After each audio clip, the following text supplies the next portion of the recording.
الحمد لله رب العالمين الرحمن الرحيم مالك يوم الدين إياك نعبد وإياك نستعين اهدنا الصراط المستقيم صراط الذين أنعمت عليهم غير المغضوب عليهم ولا الضالين.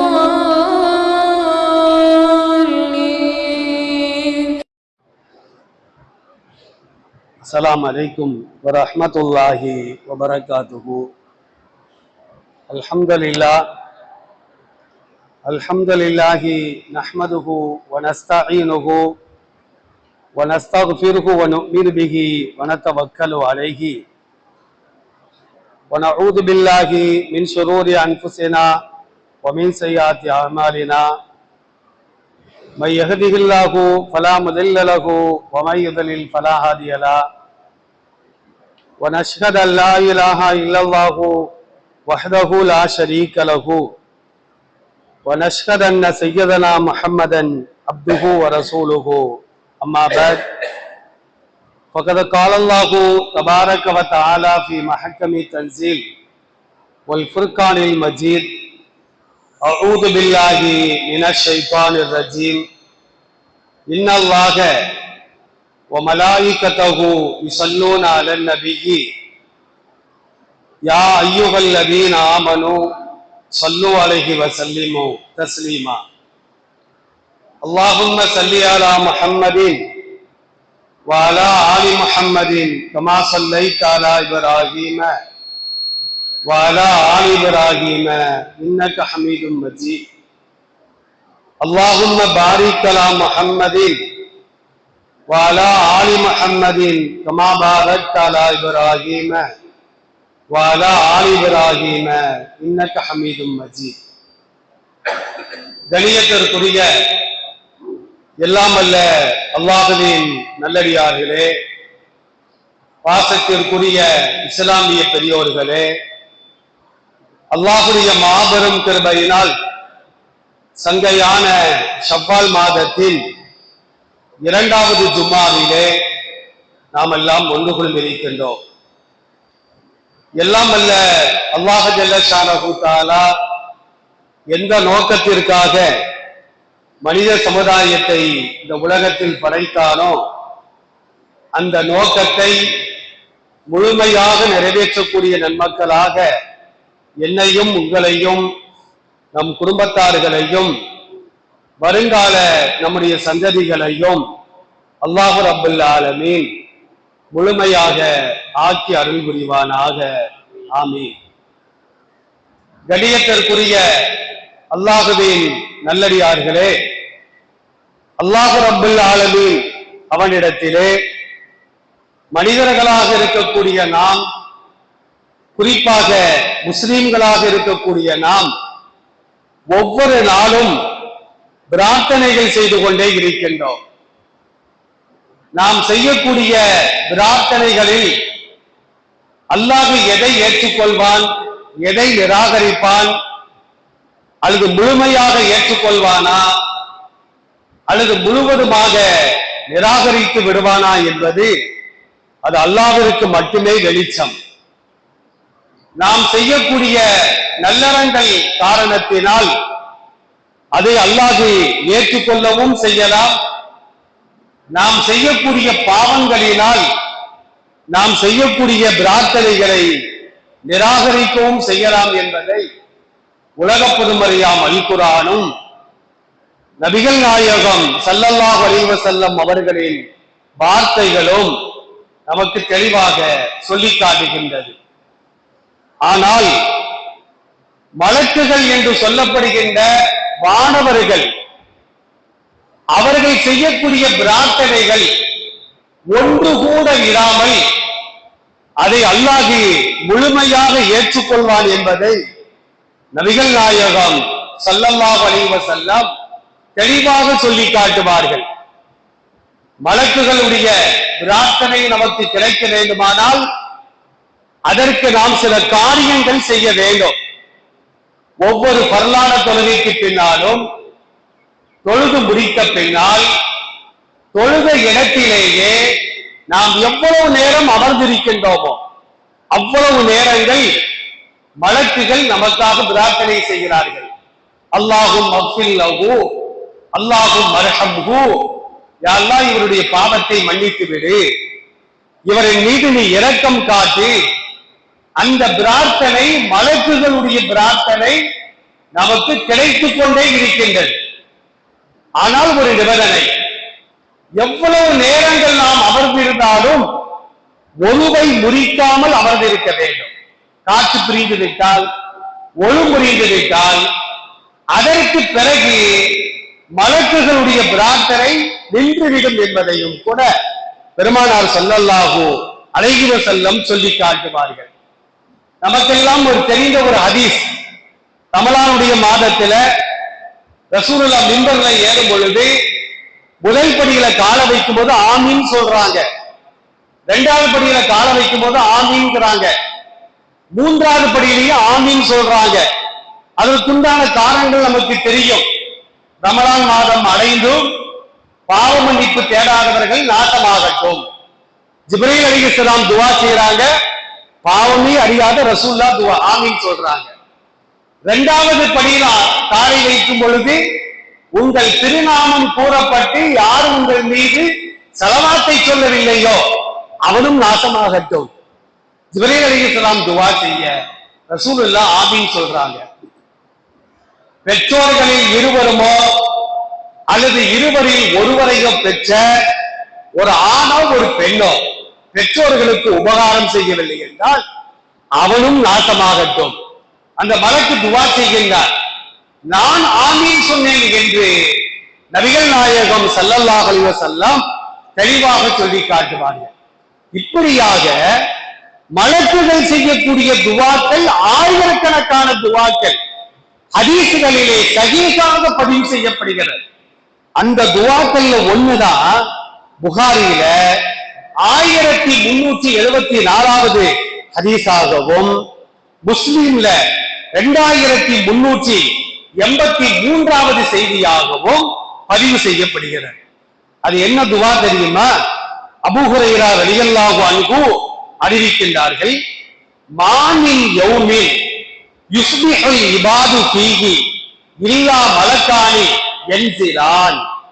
ஒவ்வொரு நாள் காலையிலும், யஸ்பிஹு அப்படின்னா சுபுஹ் நேரம் அர்த்தம், அதிகாலை நேரத்தில் விசேஷமான 2 வானவர்கள் வானிலிருந்து பூமிக்கு வருகிறார்கள். வந்து என்ன சொல்றாங்க தெரியுமா? அதுல ஒருத்தர் துஆ செய்றாரு, அல்லாஹும்ம அஅதி முன்ஃபிகல் கலஃபல், இறைவா இன்றைய தினத்தில் நல்வழியில் உன்னுடைய பாதையில் யாரெல்லாம் செலவு செய்கிறார்களோ அவர்களுக்கெல்லாம் நீ பகரத்தை கொடு என்று துஆ செய்கின்றார். மற்ற மலக்குகள் ஆமீன் சொல்றாங்க. இரண்டாவது வானவர் என்ன சொல்றாரு? அல்லாஹும்ம அஅதி மும்சிகன் தலஃபன், யாரெல்லாம் அல்லாஹ்வின் பாதையில் நல்வழியில் செலவு செய்யாமல் பணத்தை சேமித்து வைத்துக் கொள்கிறார்களோ அந்த பணத்தை நீங்க அழித்து விடு அப்படின்னு துஆ செய்கிறார். இந்த 2 பிரார்த்தனைகளையும் அல்லாஹ் ஏற்றுக்கொள்கிறான் என்று நபிகள் நாயகம் ஸல்லல்லாஹு அலைஹி வஸல்லம் அந்த ஹதீஸின் மூலமாக சொல்லி காட்டுகிறார்கள். அருமையானவர்களே, ஷைத்தான் இருக்கிறான அல்லாஹ்வுக்கு முற்றிலுமாக மாறு செய்யக்கூடியவர். மனிதர்கள் இருக்கிறார்களே, சில பேர் மாறு செய்வாங்க, சில பேருக்கு அல்லாஹ்வுக்கு கட்டுப்படுவாங்க. ஆனா மலக்குகளை பொறுத்த மட்டிலும் முற்றிலுமாக 100 விழுக்காடுகள் அல்லாஹ்விற்கு கட்டுப்படுவதுதான் அவர்களின் பணி. ஒரு வினாடி கூட, ஒரு மைக்ரோ செகண்ட் கூட அல்லாஹ்வுக்கு மாறு செய்யவே மாட்டார்கள் மலக்குகளை பொறுத்த மட்டிலும். அல்லாஹ் திருமறையில 66வது அத்தியாயம் 6வது வசனத்திலே மலக்குகளை பற்றி ஒரே வசனத்தில் தெளிவாக சொல்லி காட்டுவார். லா யஸூனல்லாஹ மா அமரஹும், அல்லாஹ்விற்கு மாறு செய்ய மாட்டார்கள். வயஃஅலூன மா யுமரூன், எதை ஏவப்பட்டார்களோ அதை மட்டும் தான் செய்வார்கள். ஆனா நாம அப்படியா? சில நேரத்துக்கு அல்லாஹ்வுக்கு கட்டுப்படுவோம், சில நேரத்துக்கு வேற வேலை கலவை இல்ல, இன்னைக்கு என்னத்தை போட்டு தொழுக, இன்னைக்கு என்னத்தை போட்டு சக்காத்து கொடுக்க, ஹஜ்ஜி செய்ய, தர்மங்கள் செய்ய என்று நாம் அல்லாஹ்விற்கு மாறு செய்து விடுவோம். இது மனிதனுடைய தன்மை. ஆனால் மலக்குகளுடைய தன்மை என்ன தெரியுமா? சில மலக்குகள் சஜிதா செய்வதற்கென்றே படைக்கப்பட்டவர்கள், இன்றைக்கு வரைக்கும் சஜா செஞ்சுக்கிட்டே இருக்கிறாங்க. ஒரு 8 வானவர்கள் அல்லாஹ்வுடைய அரிசை சுமப்பதற்காக படைக்கப்பட்டவர்கள், அன்றிலிருந்து இன்று வரையிலும் அல்லாஹ்வுடைய அரிசை சுமந்து கொண்டேதான் இருப்பார்கள். சஜிதாவை விட்டு எழுவோமா? ருக்குல நாம இருப்போமா? கிடையவே கிடையாது. எந்த நோக்கத்திற்காக அவர்கள் படைக்கப்பட்டார்களோ அந்த நோக்கத்தை கடைசி வரைக்கும் அவர்கள் நிறைவேற்றிக் கொண்டே இருப்பார்கள்.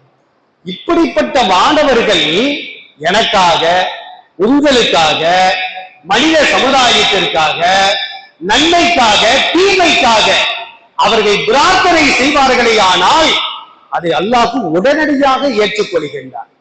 அதனால்தான் அநியாயமாக அடுத்தவர்களை சபிப்பது கூடாது, நீ நாசமா போயிடும் சொல்லக்கூடாது. ஏன் தெரியுமா? இப்ப நான் ஒரு ஆளுக்கு துவா செய்கிறேன், யா அல்லாஹ் அவருக்கு நீ நல்ல சுகத்தை கொடு, நல்ல ஆரோக்கியத்தை கொடு, அவருக்கு செல்வத்தில் பரக்கத்தை கொடு, கல்வி ஞானத்தில் பரக்கத்தை கொடு, வியாபாரத்தில் லாபத்தை கொடு என்று நான் துவா செய்தால் எனக்கு சாட்டப்பட்ட மலக்கு என்ன செய்வார் தெரியுமா? யா அல்லாஹ் இவருக்கு நீ போல ஆபியத்தை கொடு, இவருக்கு நீ நல்ல சுகத்தை கொடு, இவருக்கு லாபத்தை கொடு என்று எனக்காக அவர் துவா செய்கின்றார். நான் மற்றவருக்கு செய்யக்கூடிய துவாவை அல்லாஹ் ஏற்கிறானோ நிராகரிக்கிறானோ அது அல்லாஹ்விற்கு வெளிச்சம். ஆனால் எனக்காக வானவர் செய்யக்கூடிய துவா இருக்கு பாருங்க, அதை நிச்சயமாக அல்லாஹ் ஏற்றுக்கொள்வான் என்பதை பெருமானார் ஸல்லல்லாஹு அலைஹி வஸல்லம் அவர்கள் தெளிவாக சொல்லி காட்டுகிறார்கள். அருமையானவர்களே, யார் இன்றைய தினத்தில், இன்றைய தினம்னா ஜும்மா நாள்ல மட்டுமல்ல, ஒவ்வொரு நாளும் தர்மம் செய்கிறார்களோ அவர்களுக்கு அல்லாஹ் பகரத்தை கொடுப்பான். யாரு தர்மம் செய்யாம தடுத்து வைத்துக் கொள்கிறார்களோ சேமித்து வைக்கலாம், ஆனால் அதற்கு அழிவு நிச்சயம். நான் சொல்லல, அந்த வானவர் செய்யக்கூடிய பிரார்த்தனையை பெருமானார் ஸல்லல்லாஹு அலைஹி வஸல்லம் சொல்லி காட்டுகிறார்கள். சூரத்து சபா அப்படின்னு ஒரு அத்தியாயம், அதுல 39வது வசனத்துல அல்லாஹ் என்ன சொல்றான் தெரியுமா? வமா அன்ஃபக்தும் மின் ஷைஇன், நீங்கள் எதை செலவு செய்தாலும் நல்ல பாதையில இருக்கணும், அல்லாஹ்வுடைய பாதையில இருக்கணும், ஏழைகளுக்கு கொடுத்திருக்க வேண்டும். பள்ளிவாசல், மதரசாக்கள், நோயாளிகள், கைதி கேட்கக்கூடியவர்கள், கடனாளிகள், சிரமப்படக்கூடியவர்கள், வறுமை கோட்டிற்கு கீழாக வாழக்கூடியவர்கள், இவர்களின் வறுமையை போக்க, நோயை போக்க, கல்வி தாக்கத்தை போக்குவதற்காக நாம் செலவு செய்தால் அந்த அல்லாஹ் செலவு செய்தவருக்கு பகரத்தை உடனடியாக வழங்குவார். நாம என்ன நினைக்கிறோம்? அல்லாஹ்வுடைய பாதையில 1000 ரூபாய் கொடுத்தா 1000 ரூபாய் வரமாட்டேங்குதுன்னு நாம நினைச்சுக்கிட்டு இருக்கிறோம். ரசூலுல்லாஹ் என்ன சொல்றாங்க தெரியுமா?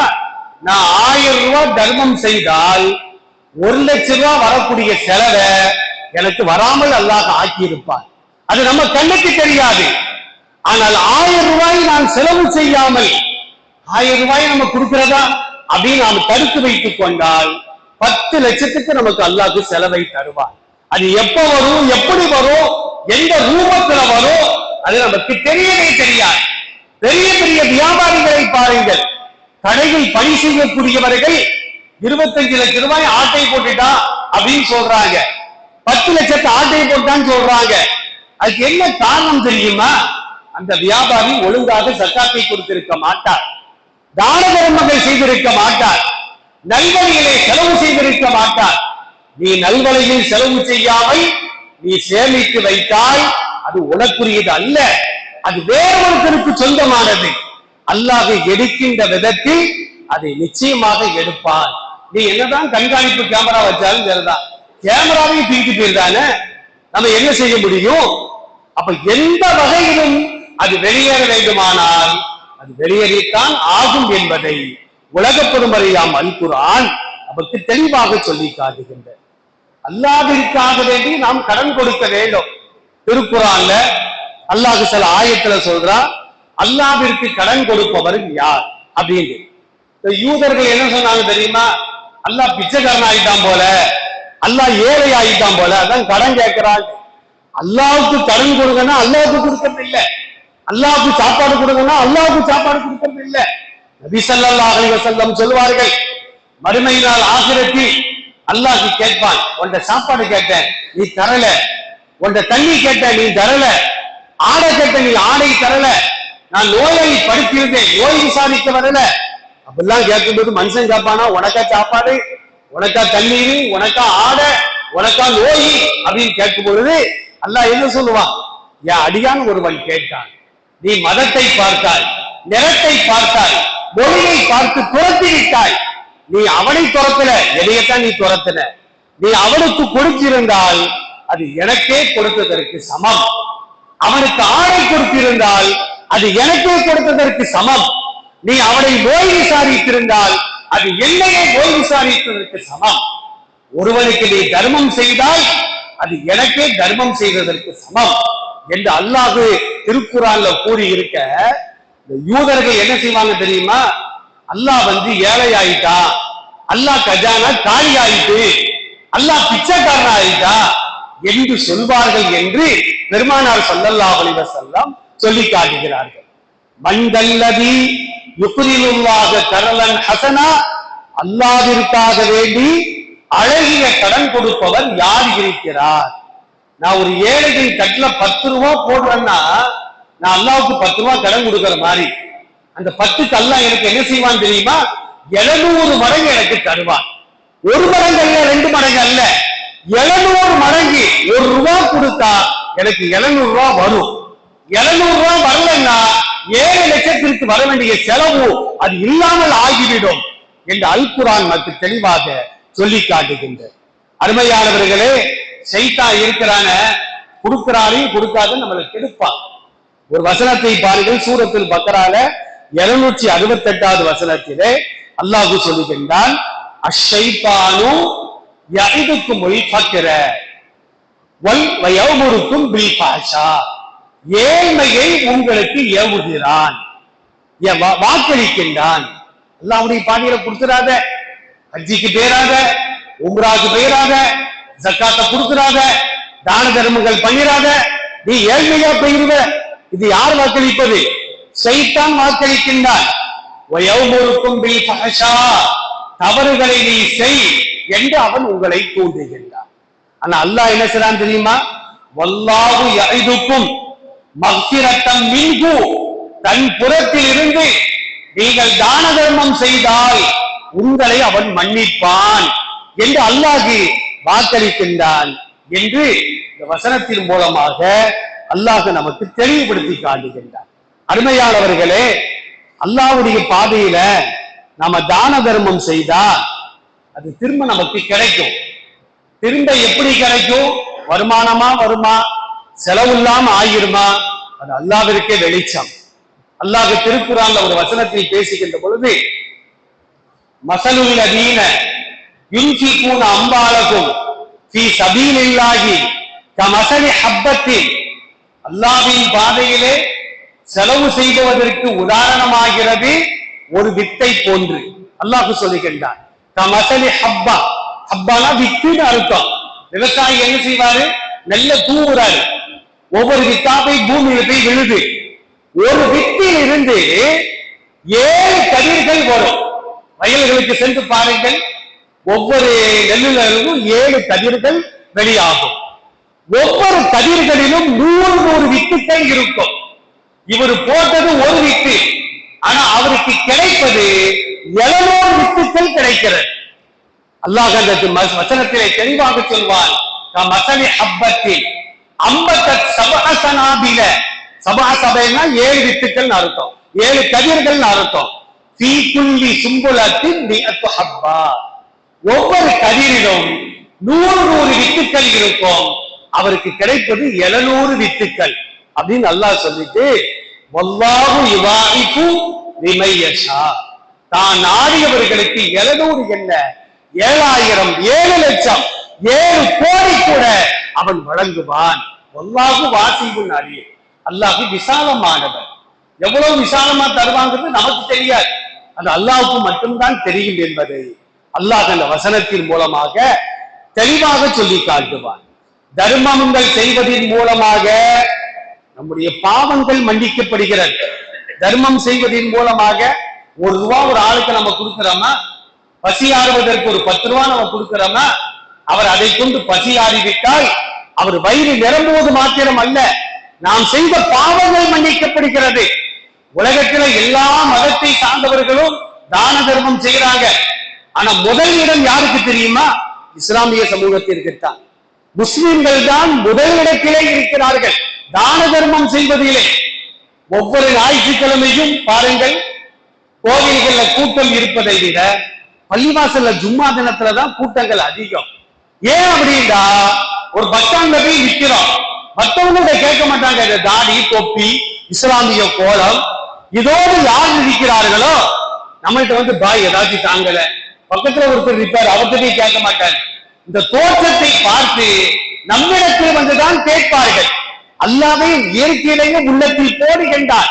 முஸ்லீம் போய் நீ கேளு, அவர் உனக்கு தருவார், உடைய விரட்ட மாட்டாரு, ஏதாவது உன்னுடைய தட்டிலே போடுவாரு என்று அந்த ஏழைகள் நம்மை நாடி வரக்கூடிய ஒரு காட்சிகளை பார்த்து வருகின்றோம். அப்ப தர்மம் செய்வதன் மூலமாக அல்லாஹ் நம்முடைய பாவங்களை மன்னிக்கின்றார். திருக்குர்ஆனுடைய 11வது அத்தியாயம் 116வது வசனத்துல அல்லாஹ் சொல்லுகின்றான், இன்னல் ஹசனாத்தி யுதுஹிபன ஸய்யாத், நல்லறங்கள் பாவங்களை போக்கிவிடும். நல்லறங்கள், தர்மம் செய்வது நல்லறம். ஒரு ஆளை பார்த்து சலாம் சொல்றோம், ஒரு ஆளை பார்த்து சோமாரிக்கான்னு கேட்கிறோம், நலமாக இருக்கிறான்னு கேட்கிறோம், இதுவும் நல்லறம் தான். சலாம் சொல்வதன் மூலமாக, நலம் விசாரிப்பதின் மூலமாக, ரோட்ல கிடக்கிற கல்லு முள்ளு இவைகளை அப்புறப்படுத்துவதன் மூலமாக நம்முடைய பாவங்கள் மன்னிக்கப்படுகிறது. அப்ப தர்மம் செய்வதன் மூலமாகவும் பாவங்கள் மன்னிக்கப்படுகிறது. திருமதியில 614வது ஹதீஸாக பதிவு செய்யப்படுகிறது. தாபிபுர் உஜ்ரா ரலியல்லாஹு அன்ஹு அறிவிக்கிறார்கள், துதிகிஉல் ஹதீயத, சதக்கா செய்வதாகிறது அது பாவங்களை அழித்துவிடும். நெருப்பை தண்ணீர் அணைத்து விடுவதை போன்று ரசூலுல்லாஹ் சொல்றாங்க, கமா யுத்ஃபிஉல் மாவு அன்னார, தண்ணீர் ஆகிறது நெருப்பை அணைத்து விடுவதை போன்று இந்த தர்மம் ஆகிறது பாவங்களை இல்லாமல் ஆகிவிடும். தர்மம் செய்யறதுனால பணம் குறையுமா? இப்ப வட்டி வாங்குறாரு ஒருத்தர், வட்டி வாங்குறதுனால ₹100 கொடுத்தா ₹150 வரைக்கும் கிடைக்குது, ₹50 லாபம் மாதிரி தெரியுது. தர்மம் செய்தா பாக்கெட்டு காரியார மாதிரி தெரியுது. ஆனா அல்லாஹ் என்ன சொல்றான் தெரியுமா? அதான் யம்ஹக்குல்லாஹு ரிபா வ யுர்பி ஸதகாத், வட்டியை அல்லாஹ் அழிப்பான், தர்மத்தை அல்லாஹ் வளர்ப்பான். வட்டி அழிச்சுக்கிட்டே இருக்கும், வருமானம் மாதிரி தெரியும், ஆனால் அந்த வட்டியில அழிவுதான் இருக்கிறது. வட்டி வாங்கக்கூடியவர்கள், வட்டி சாப்பிடக்கூடியவர்கள் நிம்மதியாக வாழ்ந்ததாக சரித்திரமே கிடையாது. தர்மம் செய்தவர்கள் அவர்கள் சீரழிந்ததாக சரித்திரமே கிடையாது. ஆனா இன்னைக்கு வட்டி கொடிகட்டி பறக்கு சமுதாயத்துல, யார பார்த்தாலும் வட்டி வட்டி வட்டி, வட்டியில மூழ்கி கிடைக்கிறது இந்த சமுதாயம். சமீபத்துல ஒரு செய்தியை கேள்விப்பட்டு ரொம்ப நான் வருத்தப்பட்டேன். ஒரு பள்ளிவாசல மராமத்தி செய்யணும், பணம் இல்லை. அப்ப அந்த நிர்வாகிகள் உறுப்பினர்கள் ஒருத்தரே நான் வேணா பணம் தாரேன் அப்படின்னு பணம் கொடுத்திருக்கிறாரு.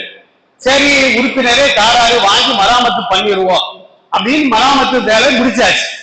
கடைசியில வசூல் பண்ணி தொகையை கொடுத்தா, எனக்கு நீங்க வட்டியோடு சேர்த்தா தான் வாங்குவாங்க. ஒரு பள்ளிவாசல் உறுப்பினர், பள்ளிவாசலுக்கு உதவியாக கொடுத்தவர், பள்ளிவாசலுடைய மராமத்திற்கு கொடுத்தவர், அவர் என்ன சொல்றாரு, நான் பள்ளிவாசலுக்கு கொடுத்தாலும் சரிதான், வட்டி இல்லாம திருப்பி வாங்க மாட்டேன். கடைசியில வட்டியோடு தான் திருப்பி கொடுத்திருக்கிறாங்க. அது எவ்வளவு பெரிய மோசமான ஒரு காரியம் பார்த்தீங்கன்னா, ஒரு பள்ளிவாசலுடைய நிர்வாக கூட்டத்துல அவங்க பேசுறாங்களா, பள்ளிவாசல் வருமானம் இல்ல, வர்ற வருமானத்தை வட்டிக்கு விடுவோம், வட்டியை வாங்கி இமாமுக்கு சம்பளத்தை கொடுப்போம், எப்படிலாம் பேசுறாங்க பாருங்க. எந்த இடத்தில் வட்டி கூடாது என்று அந்த குரல் ஒழிக்கப்பட வேண்டுமோ அந்த இடத்தில் வட்டியை வாங்கி சம்பளம் கொடுப்போம், வட்டிக்கு வாங்கி மராமத்து செய்வோம் அப்படின்னா அப்ப அந்த பள்ளிவாசல் உருப்படுமா? அந்த நிர்வாகம் உருப்படுமா? அங்கு தொழுகையாளிகளுடைய நிலைமைகள் என்ன? இதையெல்லாம் நாம் சிந்தித்து பார்க்க வேண்டும். அருமையானவர்களே, நபிகள் நாயகம் ஸல்லல்லாஹு அலைஹி வஸல்லம் அவர்களின் அருமையான மாமனார் அபூபக்கர் சித்திக் ரலியல்லாஹு அன்ஹு, இஸ்லாத்தினுடைய முதல் கலீஃபா. அவங்களுடைய மகள் ஆயிஷாவை தான் ரசூலுல்லாஹ் திருமணம் செஞ்சிருக்கிறாங்க. இந்த ஆயிஷா ரலியல்லாஹு அன்ஹாவுடைய விஷயத்துல ஒரு சின்ன குழப்பம் ஏற்படுகிறது. குழப்பத்தை உண்டு பண்றாங்க. குழப்பம் அல்ல, குழப்பத்தை உண்டு பண்றாங்க. ஒரு போருக்காக வேண்டி தன்னுடைய மனைவி ஆயிஷாவை அழைத்துக் கொண்டு நபிகள் நாயகம் ஸல்லல்லாஹு அலைஹி வஸல்லம் ஒரு ஊருக்கு போறாங்க. போர் முடிஞ்சு திரும்பி வரும் பொழுது ஆயிஷா ரலியல்லாஹு அன்ஹா ஒரு இடத்துல தங்குறாங்க. கழுத்துல கிடந்த மாலையை காணோம், தங்க மாலையை காணோம். அதை தேடி என்ன செய்யறாங்கன்னா ஆயிஷா ரலியல்லாஹு அன்ஹா கொஞ்சம் தூரம் போறாங்க. போய் வர்றதுக்குள்ளால ஆயிஷா ரலியல்லாஹு அன்ஹா ஒட்டகத்துல ஏறிட்டான்னு நினைச்சு ஒட்டகத்தை ஓட்டிட்டு மதீனாவுக்கு போயாச்சு. ஆயிஷா ரலியல்லாஹு அன்ஹா திரும்ப வந்து பார்த்தா ஒட்டகத்தை காணோம், ரசூலுல்லாஹை காணோம், சஹாபாக்களை காணோம். உடனே அப்படி என்ன செய்றாங்கன்னா மரத்தடியில உட்கார்ந்து தூங்கிட்டாங்க.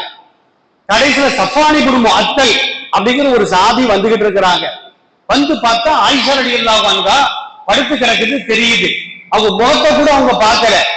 இன்னா லில்லாஹி வ இன்னா இலைஹி ராஜிஊன் அப்படிங்கிற ஒரு வார்த்தை மட்டும் சொன்ன உடனே ஆயிஷா உஷாராகி விட்டார்கள். உடனே சஃப்வான் ரலியல்லாஹு அன்ஹு தன்னுடைய வாகனத்துல ஏற்றி மதீனாவிற்கு அழைத்து வருகிறார்கள். ஆயிஷாவும் சஃப்வானும் தன்னந்தனியாக வருவதை பார்த்த முனாஃபிக்கீன்களுக்கு ஒரே மகிழ்ச்சியாகிவிட்டது. என்ன செஞ்சாங்க தெரியுமா? ஆயிஷாவையும் சஃப்வானையும் தவறாக இணைத்து ரெண்டு பேருக்கும் எதை நடந்துருச்சு அப்படின்னு என்ன செய்யறாங்கன்னா முனாஃபிக்கீன்கள் மதீனா முழுக்க அந்த செய்தியை பரப்பி விடுறாங்க. கடைசியில் ரசூலுல்லாஹ்வுடைய காதுக்கும் போது சம்பவம் பெரிய சம்பவம். இதுல மிஸ்தாஹி என்று சொல்லப்படுகின்ற ஒரு நபி தோழரும் அவரும் என்ன செய்யறாரு அப்படின்னா ஆயிஷா தப்பு பண்ணிட்டாங்க, சஃப்வானோடு ஏதோ நடந்துருச்சு அப்படின்னு பேசுறாரு. யாரு? இந்த மிஸ்தகி என்பவர். மிஸ்தகி யார் தெரியுமா? ஆயிஷாவினுடைய உறவினர், ரொம்ப ஏழ்மையானவர்.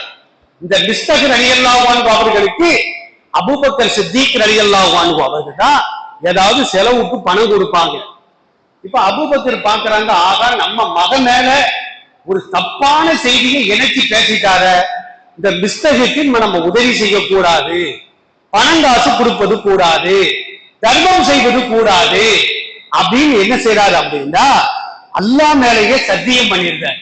அல்லாஹ் மேல சத்தியமாக மிஸ்தகிக்கு நான் உதவி செய்ய மாட்டேன் அப்படின்னு சத்தியம் செய்து விடுகின்றார். இது அல்லாஹ்வுக்கு பிடிக்கல. அல்லாஹ் என்ன செய்யறான் தெரியுமா? உடனே ஒரு ஆயத்தை இறக்கி வைக்கின்றான். திருக்குர்ஆனுடைய 24வது அத்தியாயம் சூரத்துல் நூர்ல 22வது வசனமாக இது இறக்கப்படுகிறது. அல்லாஹ்வின் மீது ஆணையாக செல்வந்தர்கள் நாங்கள் யாருக்கும் உதவி செய்ய மாட்டோம் என்று சத்தியம் செய்ய வேண்டாம். அவர் எவ்வளவு பெரிய பாதியா இருந்தாலும் அதுக்கு அல்லாஹ் தண்டனையை கொடுப்பான். நீ செய்யற உதவியை செஞ்சுக்கிட்டு தான் இருக்கணும். இன்னைக்கு இந்த வைராக்கியம் என் உள்பட நம்ம எல்லாத்துக்கும் இருக்கத்தான் செய்யுது. நம்ம உறவினர்கள் யாராவது உனக்கு துரோகம் பண்ணிட்டா உடனே நான் உன்கிட்ட பேச மாட்டேன், சலான் சொல்ல மாட்டேன், உனக்கு உதவி செய்ய மாட்டேன், நீ வேற யார்ட்டாச்சும் இப்ப வாங்கிக்கா, நான் செத்தா கூட என் மூஞ்சியை பார்க்காத, அப்படிலாம் வைராக்கியமா பேசுறது இது அல்லாஹ்வுக்கு பிடிக்குமா? இந்த மாதிரி அல்லாஹ் ஒரு முடிவு எடுத்தான்னு வைங்க, நான் உள்பட எல்லாருமே பிச்சை தான் எடுத்து சாப்பிட்டுட்டு இருக்கேன். பிச்சை போடுற கூட ஆள் இல்லாம போயிடும். ஏன்னா அவன் போட்டாதான் நம்மளுக்கு கிடைக்கும், நமக்கு கொடுத்தாதான் நாம 4 பேருக்கு கொடுக்க முடியும். நாம தான் பூட்டி வச்சுக்கிட்டு இருக்கிறோமே. அப்ப அல்லாஹ் என்ன சொன்னான் அப்படின்னா, நீங்க அப்படி சத்தியம் செய்வது கூடாது. நீங்கள் மன்னித்து ஏழைகளுக்கு கொடுக்காத வரையிலும் அல்லாஹ் உங்களை மன்னிக்க மாட்டான். உங்களை மன்னிக்கணுமா மன்னிக்க கூடாதா? அல்லாஹ் உங்களை மன்னிப்பதை நீங்கள் விரும்புகின்றீர்களா இல்லையா அப்படின்னு இந்த ஆயத்தை இறக்கின உடனே அபூபக்கர் சித்திக் ரலியல்லாஹு அன்ஹு அழுதுகிட்டே ஓடி வராங்க. யார ரசூலல்லாஹ், மிஸ்தக நான் மன்னிச்சிட்டேன், எனக்கு அல்லாஹ் மன்னிக்கணும், எளிய அல்லாஹ் மன்னிக்கணும், நான் அவருக்கு எல்லாவற்றையும் கொடுத்தேன் என்று அவருக்கு மறுபடியும் தான தர்மங்களை செய்ததாக ஹதீஸ்களின் மூலமாக நாம் பார்த்து வருகின்றோம். அருமையானவர்களே, கோடையின் வெப்பத்தை நம்மால் தாங்க முடியவில்லை. 15 கோடி கிலோமீட்டருக்கு அப்பால் இருக்கின்ற அந்த சூரியன் மறுமை நாள் ஆகிரத்துல 1 மைல் தூரத்திற்கு கொண்டு வந்து நிறுத்தப்படும். 15 கோடி எங்க இருக்குது, 1 மைல் எங்க இருக்குது? அப்ப நம்மளால தாங்க முடியுமா? அந்த நேரத்துல ஒரு 7 வகையான கூட்டத்தாருக்கு அல்லாஹ் தன்னுடைய அருசுடைய நிழலை கொடுப்பார். அந்த 7ல ஒரு ஆள் யார் தெரியுமா? நபி ஸல்லல்லாஹு அலைஹி வஸல்லம் சொன்னார்கள், ரஜுலுன் தஸத்தக பிஸதகத்தின் ஃபஅஃபாகா. அதாவது சதக்கா செய்வாரு, மறைத்து செய்வார். எப்படி மறைத்து செய்வார் தெரியுமா? வலது கையினால கொடுக்கிறது இடது கைக்கு கூட தெரியாது. சில பேர் இந்த பள்ளிவாசல் உண்டியல்ல 1 ரூபா தான் போடுவாங்க, 4 தாளனாவும் மாத்தி மொத்தமா போடுவாங்க. ரொம்ப சத்தம் கேட்கணுமா, ஆசாமி ரொம்ப போடுறாரு. நான் போர்டுல பார்த்தேன் 1200 தாண்டவே இல்லை. இது எவ்வளவு பெரிய ஏரியா! இன்னையாவது பள்ளிவாசலுக்கு நம்ம அதிகமாக தர்மங்கள் செய்ய வேண்டும். ஏன்னா இந்த வருமானத்தை வைத்துதான் பள்ளிவாசல நம்ம ஓட்ட வேண்டியதே இருக்கு. அதனால நம்ம எவ்வளவோ செலவு செய்யறோம். இந்த செல்போனுக்கு மாசத்துக்கு எவ்வளவு போடுறோம், வீட்டுல டிவிக்கு நம்ம எவ்வளவு கேட்கிறோம், வீட்டுல வீடு செலவுக்காக நம்ம எவ்வளவு செலவு செய்கிறோம். ஆனா அந்த ஜும்மா அன்னைக்கு பள்ளிவாசல 2 ரூபா 3 ரூபா 10 ரூபா மிஞ்சி போனா அவ்வளவுதான் நம்ம போட்டுக்கிட்டு இருக்கிறோம். அத தயவு செய்து இனிமேலாவது பள்ளிவாசல் உண்டியல காயின்ஸ் போடாம நம்ம பணமா போட்டு நம்ம பழகணும். அப்படின்னா இந்த மகல்லா செழிப்பாக இருக்கும் என்பதிலே எந்த விதமான சந்தேகம் கிடையாது. கணக்கு பார்ப்பது கூடாது. கணக்கு பார்க்காமல் தான தர்மங்கள் செய்ய வேண்டும். கணக்கு பார்ப்பதாக இருந்தா ஜக்காத்துக்கு மட்டும்தான் நம்ம கணக்கு பார்க்கணும். 2% 3 கொடுக்க கூடாது, 2 கொடுக்க கூடாது, 2 2 தான். தான தர்மங்கள் அப்படி இல்லை. குலில் அஃபுவ, அல்லாஹ் சொல்லுகின்றான், உனக்கு செலவு, உன் மனைவி மக்களுக்கு செலவு, உன் பெற்றோருக்கு செலவு, இதெல்லாம் போக மிச்சம் இருந்தால் அதை நீ அல்லாஹ்வின் பாதையில் ஏழைக்கு தர்மமாக வழங்கு. எத்தனை பேர் கடனால இன்னைக்கு செத்துட்டு இருக்கிறாங்க தெரியுமா? வைத்தறிச்சலாக இருக்கிற ஒவ்வொரு பள்ளிவாசல்ல பார்த்தா நம்ம சமுதாயம் தான் லெட்டர் பேடோட வந்து நிக்குது. சில பள்ளிவாசல் இமாம்கள் கூட அந்த ஜமாத்துல லெட்டர் கொடுத்துருக்காங்க, எங்க பள்ளிவாசல்ல 20 வருஷமா இமாமா வேலை பார்த்தாரு, இவருக்கு ஏதாச்சும் கொடுங்க. இதுல என்னங்க பெருமை இருக்குது? அடுத்த பள்ளிவாசல் இமாமு இன்னொரு பள்ளிவாசல போய் கேட்டாரு அப்படின்னா அந்த பள்ளிவாசல் தானே கேவலம். கொஞ்சம் நினைச்சு பார்க்க கூடாதா? இவர் எங்க பள்ளிவாசல் 50 வருஷமா மதீனா இருந்தாரு, நாங்க இவருக்கு கொடுக்க முடியல, நீங்க கொடுத்துக்குங்க அப்படின்னா அது எவ்வளவு பெரிய கேவலம். அப்ப அந்தந்த மகல்லாவுள்ள ஏழைகளை அந்தந்த மகல்லாவாசிகள் கவனித்தாலே போதும், யாருமே ஏழைகள் இருக்க மாட்டார்கள். ஏழ்மையை விரட்டுவதற்காகத்தான் ஜக்காத்து, ஏழ்மையை விரட்டதான் தான தர்மம். ஆனா இந்த சமுதாயத்துல பாருங்க, வருஷம் ஏழைகள் கூடிக்கிட்டே இருக்கிறாங்க. அதுக்கு என்ன காரணம்? நம்ம ஒழுங்கா ஜக்காத்தை கொடுக்கல. ஜக்காத்துக்குன்னு சில பேர் இந்த கைதிகள் வாங்கி வச்சிருக்கிறாங்க. அந்த கைதி எப்படி இருக்குன்னு தெரியுமா? கொசு வலையோட மோசமா இருக்குங்க. கொசு வலையில கூட கொசு உள்ள போகாது. ஆனா இந்த கைதி அப்படி இல்லை, கொசு உள்ள போய் நம்மளை கடிச்சு ரத்தத்தை குடிச்சிட்டு கொஞ்ச நேரம் ஓய்வு எடுத்துட்டு வெளியே வந்துடும். அவ்வளவு அலசலாக அந்த கைதிகள் இருக்கிறார். ஒரு ஏழை கூட அந்த கைதியை தூக்கி காட்டுறாரு, அவர் அங்க நிக்கிற நான் அங்க நிக்கிறேன், கண்ணாடியில பார்த்த மாதிரி முகம்லாம் தெரியுது. இதை கொடுத்தால் அல்லாஹ் ஏற்றுக்கொள்வானா? முதல்ல நீ அதை உடுத்திட்டு பள்ளிவாசலுக்கு வர முடியுமா? எவ்வளவு அலசலான ஒரு கைதிகள். இதையெல்லாம் கொடுத்தா அதை ஜக்காத்தாக அல்லாஹ் ஏற்றுக்கொள்ளவே மாட்டான். தான தர்மங்கள் நாம் அதிகமாக செய்ய வேண்டும். சமுதாயத்துல ஏழை எளியவர்கள் நல்லா படிக்கக்கூடிய மாணவர்கள் பிளஸ்டோட நிப்பாட்டிடுறாங்க, கடைகள்ல வேலைக்கு சேர்றாங்க. ஏன்பா? நல்லா படிக்கிற பையனை இல்ல காலேஜ் ஃபீஸ் கட்ட முடியல, புக்கு வாங்க முடியல, யூனிஃபார்ம் வாங்க முடியல, அதனால எங்க அக்கா அம்மா படிக்க வைக்க மாட்டேங்கிறாங்க. சமுதாயத்தில் அரசு ஊழியர்கள் விரல் விட்டு விளங்கக்கூடியவர்கள் தான் இருக்கிறார்கள். சரி, செல்வந்தர்களாவது படிக்க வைக்கிறார்களா? அதுவும் கிடையாது. 12 படிச்ச உடனே கடையில வந்து உட்கார்ந்துரு, இதுதாண்டா உனக்கு சோறு போடும், கல்வியெல்லாம் வேண்டாம் அப்படின்னு அவங்களும் படிக்க வைக்கிறது இல்லை. இந்த சமுதாயம் இன்றைக்கும் கல்வியில பின்தங்கி இருக்கிறது. நாம பிள்ளைகளை படிக்க வைக்காட்டாலும் கூட மகளால ஒரு 10 செல்வந்தர்கள் சேர்ந்து ஒரு ஏழை குடும்பத்தை நாம் தத்தெடுத்து அவர்களை படிக்க வைத்தால் அவன் நாளைக்கு ஒரு கலெக்டர் ஆகிடுவான, ஒரு இன்ஜினியராக, ஒரு மருத்துவராக, ஒரு காவல்துறை அதிகாரியாக அவன் சமுதாயத்திற்கு